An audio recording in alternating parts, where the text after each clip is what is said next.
Ассалаумағалейкум алашелі.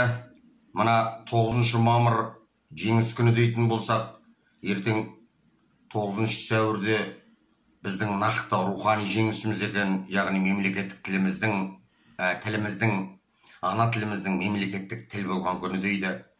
Міне ардақты ағайын, Нұржан бауырымыздың бастамасымен осындай бір рухани серпіліс болып жатыр екен. Желінің бетінде мен бір өлең оқып берейін. Жол таба алмай шығатын тығырықтан жабайы өгіз қан құсып ширығады, Бауыржан Сөн. Дат деген өлең оқып берейін. Кімге барып, кімге налып, кімге айтам, тітіркеніп, бұл сұмдықтан тұла бой, тілім десем, тіріледі мұңғайта, лайланудан қашан қалай тұнады ой. Кім түсініп, кім қысылып, кім күштер, бұлт қойнында бұлдырайды бұғып күн, үміттері үркіп кеткен үндістер, жабай өгіз жан азасын шынықтым.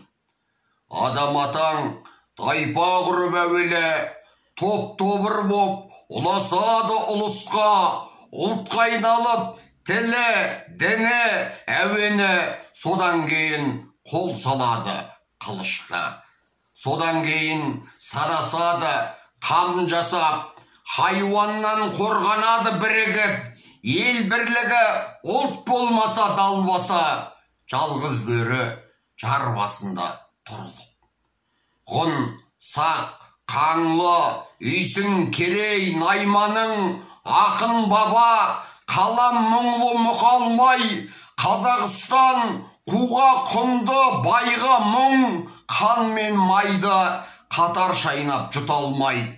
Ашып қалсаң тарихтың том беттерін, басталғанда бодандыққа бұл қысым, Тибет асып тентіреген тектелді, ұзандарың жырлады ұзақ ұлт үшін, ұлтым үшін.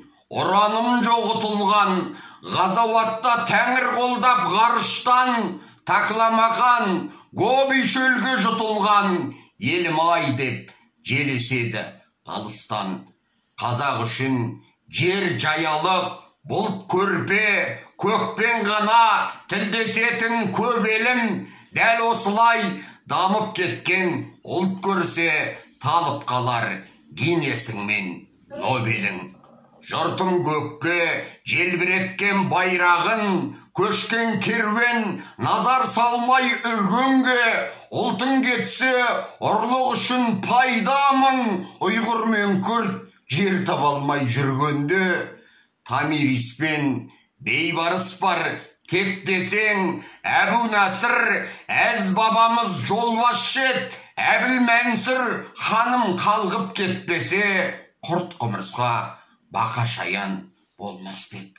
Кімге барып, кімге налып, кімге айтам, айналамды айналдырды жын шайтан.